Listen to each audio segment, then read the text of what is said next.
found a niche there.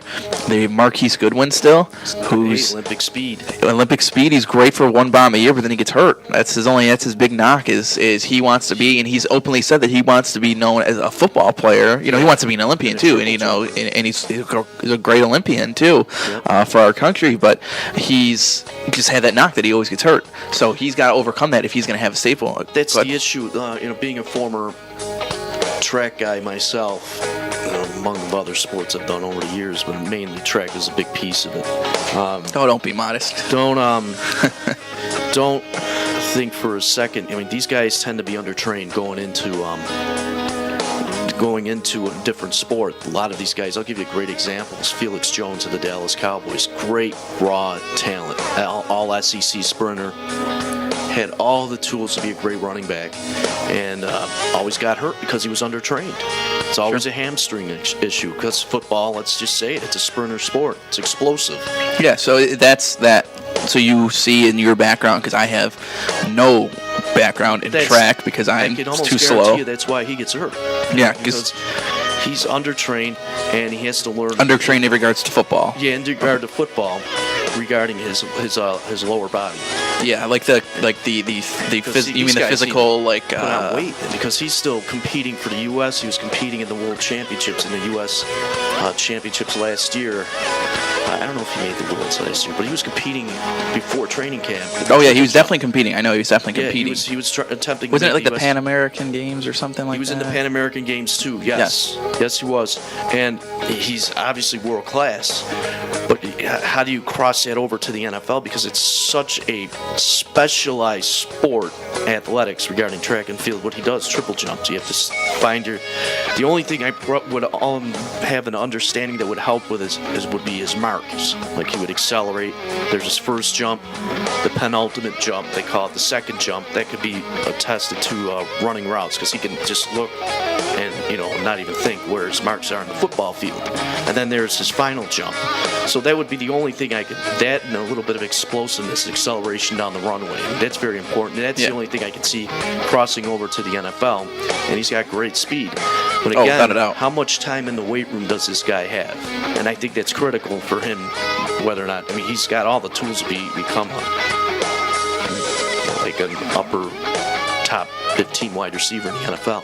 What about the physical? Do you think, because track isn't I don't want to say isn't a physically demanding, but by physical I mean being hit, contact. Yeah. So you would say then he doesn't have enough. I don't want to say contact in his background because he's played football. He played at Texas, so he's had contact against them. But there's got to be a difference there that your muscles aren't used to taking that abuse too. He needs football training, football weight training. Almost more so, for example, if you compare the shot put, it's very comparable to offensive linemen because they lunge. It's a very 2-point, 1-point stand, or 3-point, 4-point stance, 2 hands on the ground, 1 hand in the dirt. And the way they drive off their legs, very similar, certain techniques in which they would use in the shot put. With wide receiver, you gotta understand that you need speed endurance too.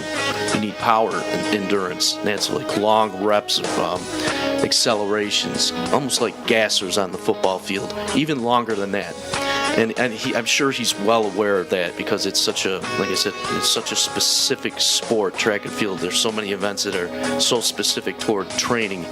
His would be more of explosiveness sprinter, almost borderline speed endurance.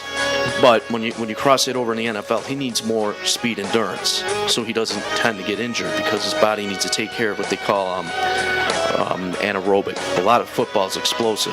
You have the ability to accelerate for 35 seconds, and then the body starts to break down and build up with that lactic acid. So, he needs more of that to not get injured and to be able to strengthen. He probably needs to get about 15 more pounds of overall muscle, top to bottom. Texas. Is he 25, 26 now? First year was 2013. So, he's got to be around there. Age 25. You got to think he's going to try and make the Olympic team in Rio, too. Yeah. Got to try and think that's going to be coming into play. And I don't blame him for attempting to make a career decision because if you win the gold medal, you're pretty much set. Yeah. and, Yeah, and especially on the track, because we're such a whenever we're in the Summer Olympics, track matters once every 2 years when you have the World Championships and the Olympics. Sure. I'm blatantly being honest with you. Sure. So if you win a gold medal in the Olympics, you're pretty set. So that may financially help him a great deal. So we may not know what's going on with his.